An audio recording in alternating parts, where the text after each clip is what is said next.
کیا آپ جانتے ہیں ہمارے نبی صلی اللہ علیہ وسلم نے اس شخص کے لیے جنت کے درمیان میں گھر کی ضمانت دی ہے جو حق پر ہوتے ہوئے بھی صرف لڑائی ختم کرنے کے لیے خاموش ہو جائے۔ آج ہم نے اپنی انا کو دین سے اوپر رکھ دیا۔ ہم اکثر کہتے ہیں میں صحیح ہوں، میں کیوں جھکوں؟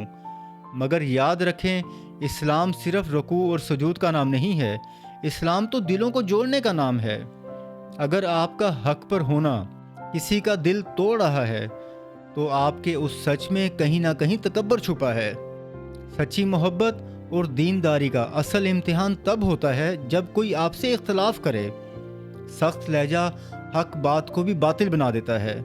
اپنے لہجے میں وہ نرمی لے آئیں جو دشمنوں کو بھی اپنا بنا لیتی ہے، کیونکہ دلوں کو جیتنا ہی اصل کامیابی ہے۔ آج سے کوشش کریں کہ اپنے لہجے سے کسی کی مسکراہٹ نہ چھینیں۔